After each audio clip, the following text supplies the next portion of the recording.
Hello, and welcome to Season 2 of the Farming Flowers podcast. I'm your host, Lisa Shaddix. I grow flowers in the high desert of Central Oregon on a tiny little farm called Hollyhock Hollow. I also run the Central Oregon Flower Collective, which is a group of about 15 women flower farmers who grow all right here in Central Oregon.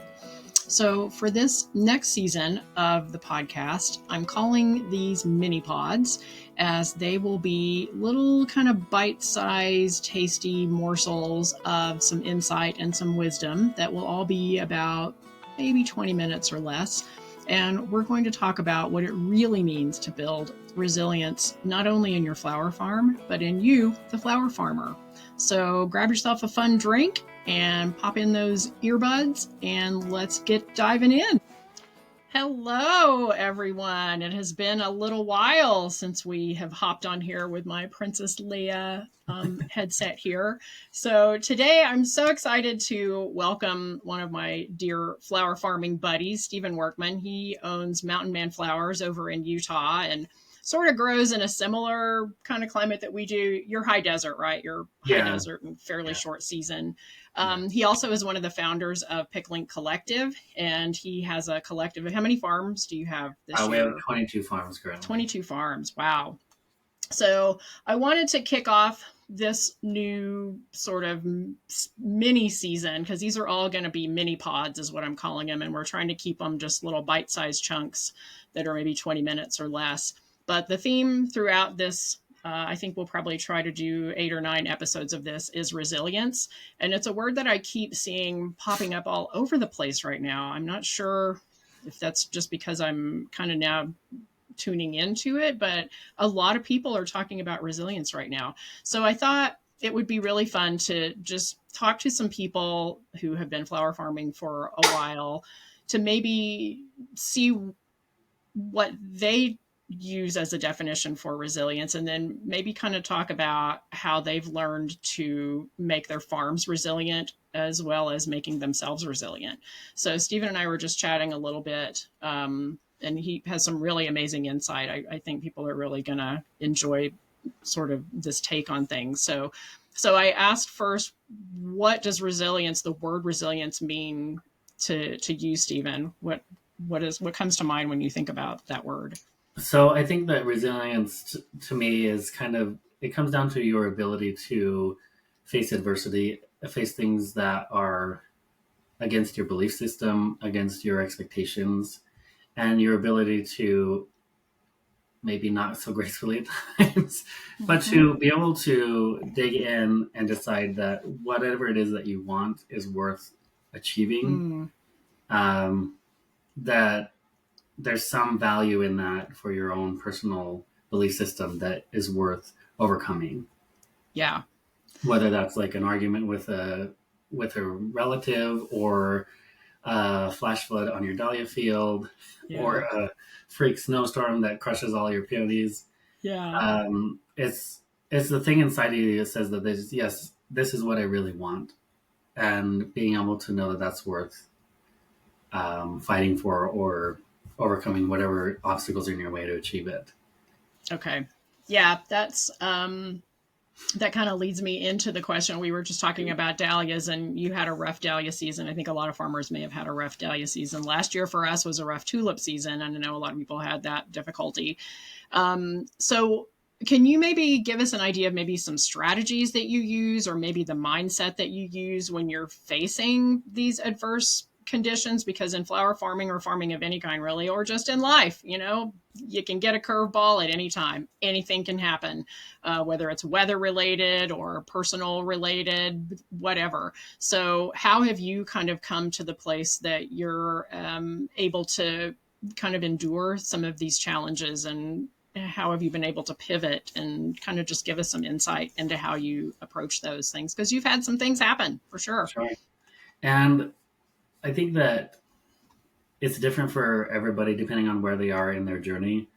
In flower farming, you build a lot of resilience in the beginning, because that's when you make your most mistakes. True. It's when you learn the most about your climates. You learn about what is possible, and preparing for the worst, but hoping for the best. Right. That's kind of what flower farming is all about. True. And until you know the limits of what the worst scenario could be, you almost don't know what to expect. And so Mm-hmm.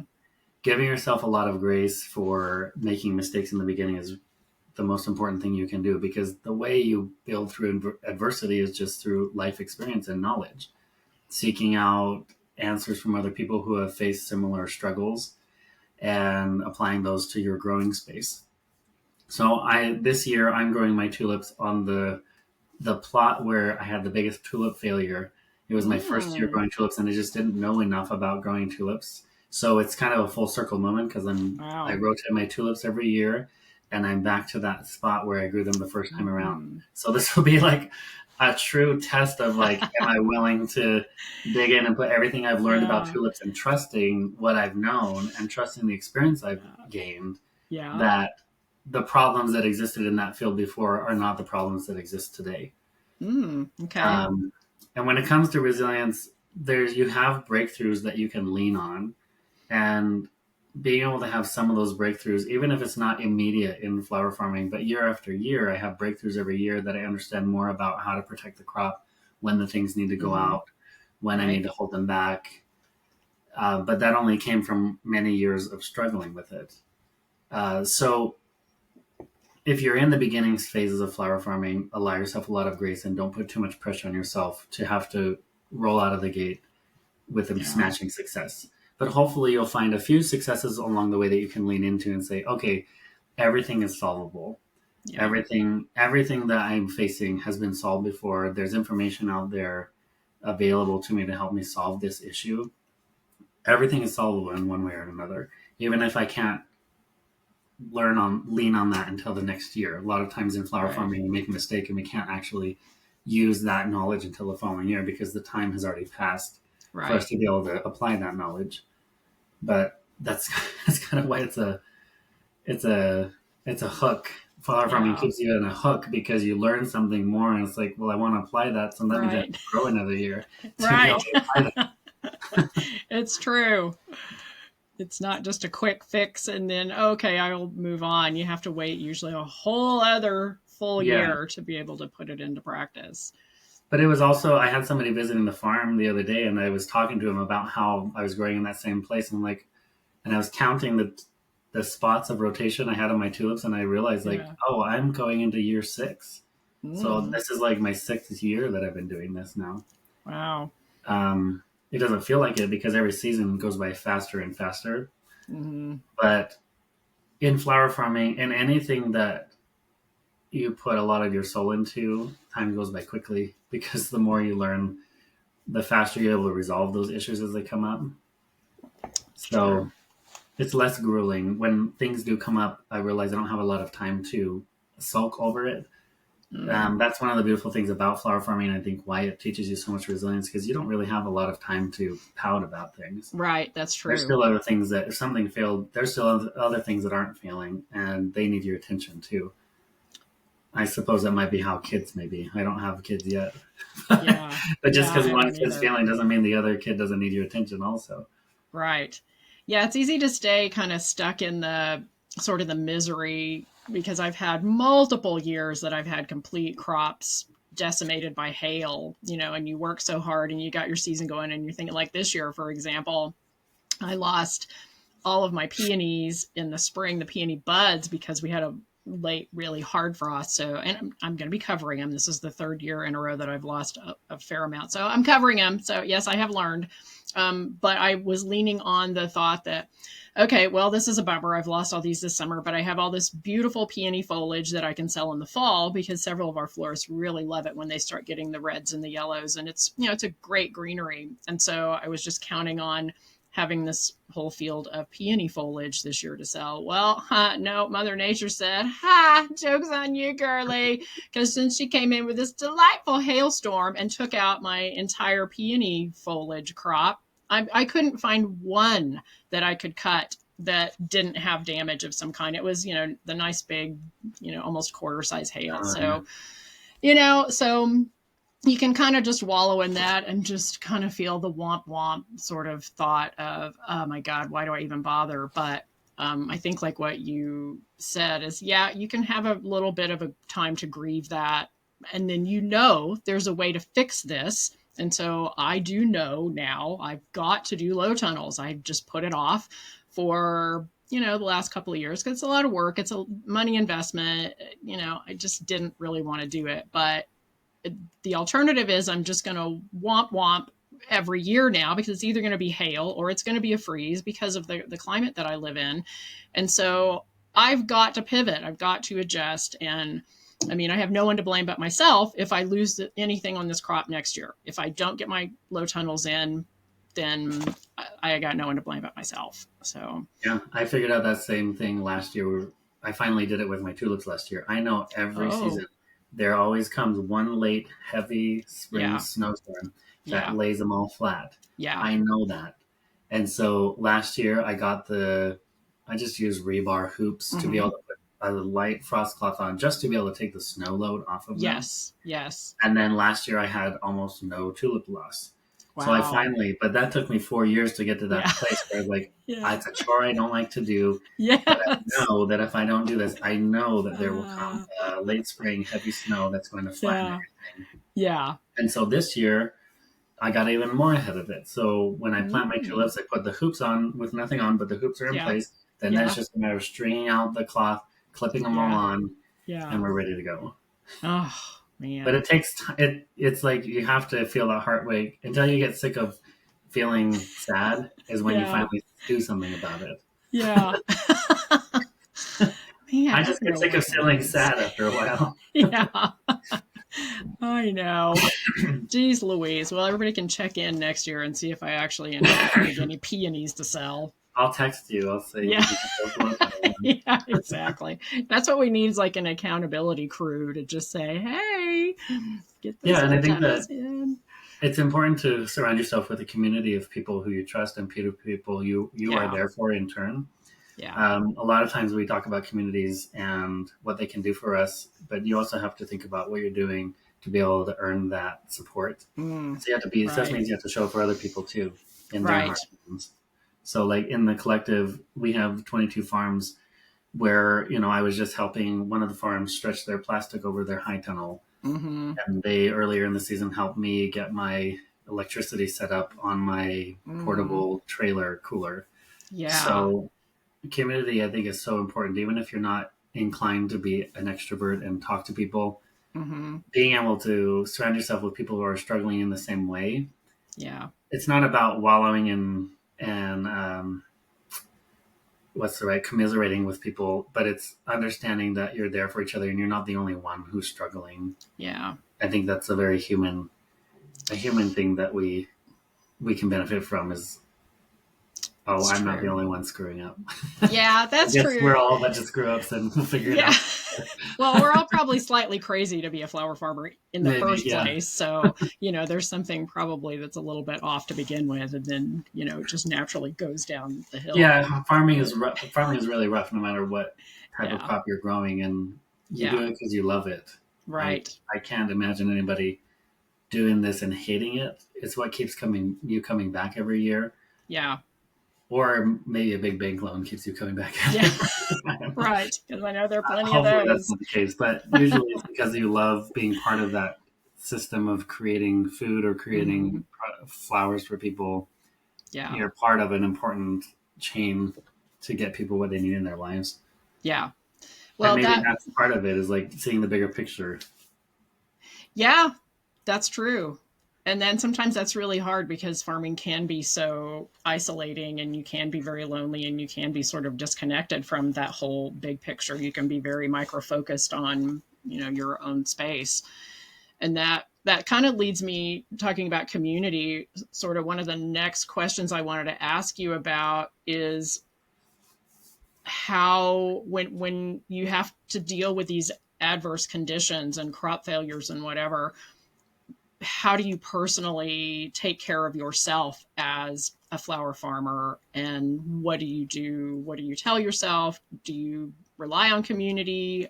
We're both very fortunate that we have collectives that we're a part of.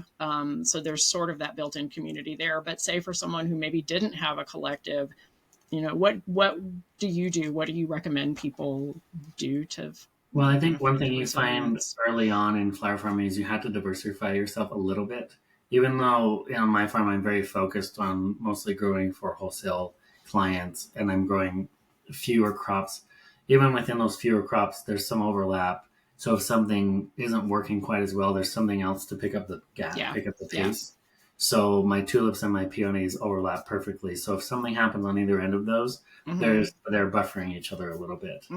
That's good. I saw a huge gap in my opportunity to be able to fill in the summer months. So I'm actually this year going to be focusing a lot more on filler flowers. So like Ami, Mm-hmm. Xeranthemum, all those things that come on in the summer because I don't have a lot of buffer there. So if Yeah. mistakes happen in my summer crops, Yeah. it's a little bit more rickety. And so I would say just have at least two crops that kind of overlap each other that can buffer each other on either end if there's problems. Okay. Is one That's of the things I think about on my own personal farm. yeah. Um, and then I am also an artist as well, so sometimes I'll sell my art if if things are getting tight. Ah. My art will go on sale, and I'll try to sell some of my Yeah. works. I think a lot of people in flower farming have some sort of secondary revenue stream Mm-hmm. because we're so dependent on the weather and we're so Right. dependent on what's happening in the just in the weather conditions and the geology that we Yeah. have to have some kind of not a backup plan, but a secondary revenue Yeah. because it's something that you still have to pay attention to and you still have to keep alive. So I think having a secondary revenue stream is a good idea to think about, whether that's an Yeah. Etsy shop because you're good at creating things Yeah. or you bake things for your neighbors, whatever it is to help buffer some of those financial losses you may experience.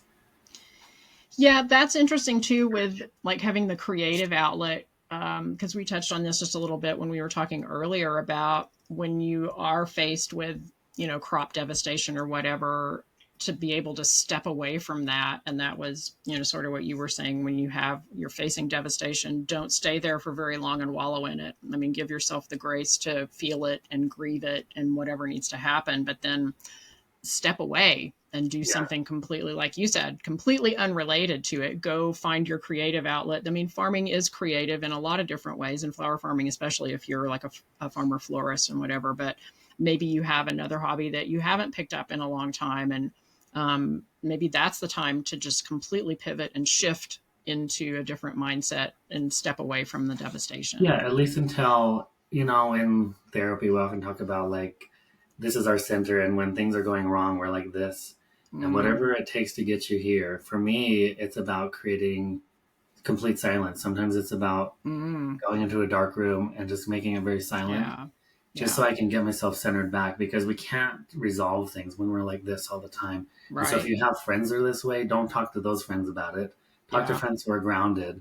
Doesn't mean Yeah. you can't have these friends because they're exciting and fun Yeah. sometimes. But Yeah. when you're Right. dealing with adversity, get yourself with grounded people and get yourself grounded because that's when you're going to be able to be the most creative. That's why for me, when I have things that I'm dealing with that are difficult, I turn to knitting because it's repetitive, it's Mm-hmm. it's soothing. It's just all I'm focusing on is stitch, stitch, stitch, stitch, stitch, Right. and it gets me out of that anxiety space where I'm just trying to solve all the fires all at once. Yeah. And so it's not about ignoring the problem, but it's about taking your nervous system back down so Yeah. that you can get creative and realize, well, maybe things aren't as bad as they seem. And often they're not. Yeah. Um, I was building a shelf the other day and it wasn't coming together right because I'd missed one step in the process. Oh. And in that moment of anxiety, I thought I had broken all the pieces Uh, because all these little connector pieces looked like they had been broken off. And I was like, oh, crap. I must have stepped on these and broke them. And so I yeah. just had to step away and just close my eyes, go into my dark room and Yeah. just take a second. And then I came back into it and realized I had seen something that wasn't even there because Uh, of my anxiety. And so yeah. that's why it's so important to step out of it. So Yeah. if you're a farmer florist, don't go do flowers. Get Yeah. away from the flowers for a minute. Go Yeah. talk to a friend, go be with your family, go be with your pet. Yeah. Whatever it is that takes your anxiety back down so you can start to solve the problem. Yeah. That is excellent advice. And I think it's just too easy to keep spinning. And, Yeah. I'm notorious for once the little bit of a spin starts, oh man, it's like the serious whirlpool down into, whereverville. And I can easily stay in there for way longer than I need to. So I think that's really helpful to just step back, do something different, go for a hike, go stare at the clouds. Yeah, I Just think something different. movement really helps us because, anxiety is a chemical reaction in our bodies. And so moving that through our body, I think, helps too. That's why Mm, exercise is such a useful coping mechanism for when you are yeah. stressed. Yeah. Oh, that's awesome. Well, all right. We're kind of coming up on the 20 minutes. That went fast. Geez Yeah. Louise. So I wanted to give you a shout out on your Instagram, your Mountain Man Flowers. If you guys don't follow him, go now and follow him because the pictures are so dreamy. He posts all these beautiful big armloads of just unbelievable flowers that this man grows. So go follow him there. And Pick Link is the name of the collective. Is there anything you want to share about either Mountain Man or Pick Link before we wrap up?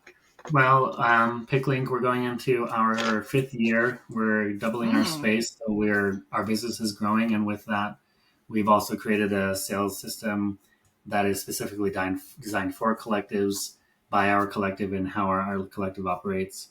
So, if people want to set up a conversation and set up an interview with me, I yeah, can walk them through that. I'm always happy. People can reach out if they have questions about farming, about collectives. They can just reach out on my fabulous. Instagram. I don't have a whole team of people. It's usually just me answering the messages. Yeah, So same feel free to here. reach out. It's just me. I'm all the parts. Yeah. So, well, thank you so much for spending a little bit of time this morning, and I appreciate your insight. And it's going to be fun. I think kicking off this series on resilience, it'll be interesting to see how other people kind of deal with building resilience in themselves and in their farms, and I do see how it want to say I think goes. it's such an important topic because it extends beyond just farming. It goes into Yeah. the world we live in now. Mm-hmm. And the ability to hold resilience within ourselves keeps us kinder and more open to people who may not have our same points of view, Yeah. and keeps us Yep. from isolating ourselves and being scared of other Absolutely. people. Yeah. So I think it's an important topic. Absolutely. Yeah, it absolutely is. And I think we need to just keep having these conversations for Yeah, sure. So, cool. all right. Well, thank you, my Okay, thank you. darling. It was good to see you again. And good luck with are you getting ready to plant tulips now? Are they already Yeah, they there? should be arriving today. I'm waiting for the phone Oh, call. boy. We got a bunch of ours yesterday. I think I got 12 crates yesterday, and we have more coming today. And we do a big bulk order between our farmers. And so it all gets doled out. And so we'll be planting very soon. Okay. So, Well, all good luck. right. Thank you so All right. Thank you. much. All You right. too. Have a good break for the winter, hopefully. Thank you. Okay. See you later. See Bye. you. Bye.